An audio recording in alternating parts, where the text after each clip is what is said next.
We had some nice storms pass over the Sun Coast today. Sure did. And we needed it. Boy, the lawn was getting a little dusty, and this was going to help keep things green. By the way, I'm in for Windy Ross for the next couple of weekends. Take a look at those storms approaching over Sarasota Bay today. It was beautiful until about 5:30, 5:45, and then boom, all of a sudden, shelf cloud comes right over top of us, dumps down about a quarter to a half inch of rain, but it left us with a beautiful sunset, and it's been mainly dry. Well, I wouldn't say mainly dry. There was some lingering drizzle and mist for about an hour after that. I'm looking at Titan radar over the state right now. Hardly anything to be seen, but there is still that easterly flow coming in, bringing moisture off the Atlantic that actually collided with the Gulf Coast sea breeze, and that's what triggered that line of almost solid thunderstorms earlier today, right up and down the Sun Coast. It only lasted, though, about an hour, and it's all over, although about dawn we could see some showers offshore. Currently 76 degrees, the dew point 75, and the humidity 97% with light winds. That sets the stage for some ground fog, especially in inland areas as the humidity gets down to 95. We just got to drop off another degree and we'll be 100% in humidity. So watch out for that if you're driving overnight in the early morning. The high today 91, last night's low 72, above normal, but we're going to creep down to close to the seasonal average as the week goes on. That's something to look forward to. High temperatures over the Sunshine State today, 91 at Tampa, 90 at Miami, Key West, a lovely 87. And across our viewing area, the hottest spot was 92 at Punta Gorda and Lake Placid. We were 91 at Sarasota, Arcadia, Bradenton, and Parrish. Now, how often do we show you a hurricane tracking map of Europe? Like never.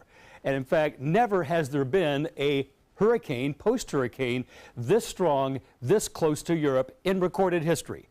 It's going to be the strongest tropical storm hurricane, post-hurricane, to hit Ireland since Hurricane Debbie in 1961. By the way, today is the anniversary of the great British storm of 1987 that knocked down like 18 million trees. It's odd that this is happening one day after that. Tomorrow, as the storm moves over western Ireland, winds over 75 miles an hour. The strongest winds, of course, on the right-hand side will be lashing Britain, the Irish Sea, Scotland, the Isle of Man, and Wales. So it's going to be a pretty rough day across the UK and Ireland tomorrow. It's been rough across the California wine country for over a week. We can see the humidity is going up basically because the temperature is going down, and that's why these are going up. But it's going to be in the teens tomorrow, and it's going to take most of the week, really till Friday, for the humidities to get up to help the firefighters get a control over those blazes. But even then, this is the forecast of precipitation late Thursday into Friday, only about a third to a quarter of an inch of rain for the most part up here in the wine country. I used to live in the mountains right up there along the border between Napa and Sonoma County. Here on the Sun Coast where I live now, and I just love it, it is turning a little cooler this week, and it's really because of the season's first cool front that is going to just stall out over us.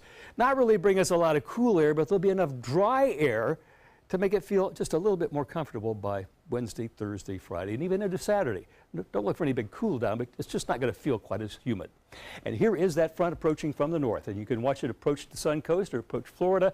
Tomorrow morning, look at this milkiness. That's the fog. I think this is way overblown on the extent of it, but the sun comes up, the fog disappears, and another sunny day. And here comes the front sagging over us Monday night into Tuesday, bringing scattered showers and thunderstorms, brings the chances up to about 50–60%.